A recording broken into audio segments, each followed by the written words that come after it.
ဖုံဖုံကတော့ဟိုတော့မဟာစီကသူကကြောင်းတော်ကြီးပေါ့အဲ့မှာတင်တုံးလေဒကမာကြီးတို့အဲ့မြင့်မြင့်ပေါ့အဲ့အပေါ်မှာတော့ဘုန်းကြီးတို့ရေခဲတစ်တာတွေ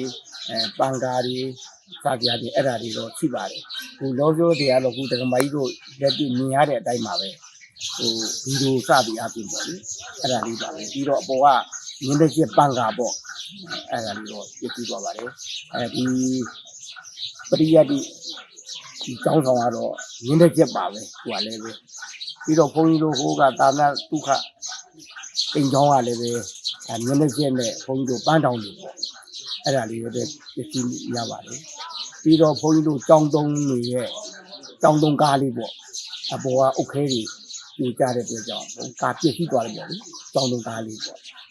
ပြီးတော့ဒီဘက်ကဘုန်းကြီးတို့ဒီဆွမ်းသားကျောင်းပေါ့ဒါကတော့ဟို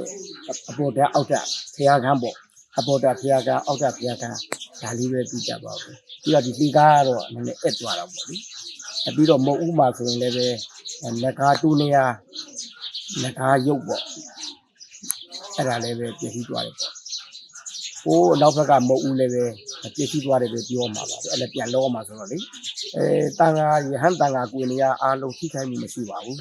အဲ့ပြည့်စည်လေးပါပဲပြည့်စည်ပါတယ်ရွာထဲမှာလည်းပဲ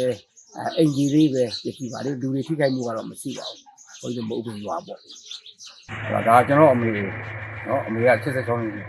ကျွန်တော်ကဟိုဘက်မှာနေတာဒါပေမဲ့ဒီအိမ်ကလုံးဝပြိုတာမဟုတ်ဘူးမယ်လို့စိတ်ချလက်ချလူနေထိုင်လို့မရတော့အဆင်ဖြစ်သွားတာကျွန်တော်တို့ကဘယ်မှာပတ်ပုံများကိုယ်ဝင်ကိုစိုက်ပြီးတော့ပြင်ရမယ်အဆင်ဖြစ်သွားပြီဖြစ်တဲ့အချိန်မှာဒီကမှာလူတယောက်မှမရှိပူတဲ့ခါကျတော့အေးတဲ့နေရာလေးမှာအမေလည်းအတက်ကြီးကကျတော့ကျွန်တော်သူ့ဘေးမှာထားတယ်အဲကြောင့်အသက်ဘေးကတော့လွတ်သွားတယ်ထိခိုက်တယ်မှုမရှိဘူးပေါ့နော်တကယ်လို့ရှိခဲ့ရင်တော့အသက်ဆုံးချုံးနိုင်တယ်ဖြစ်သွားနိုင်တယ်ဒီမှာဟုတ်တကယ်လည်းဘာမှမဖြစ်ကြပါဘူး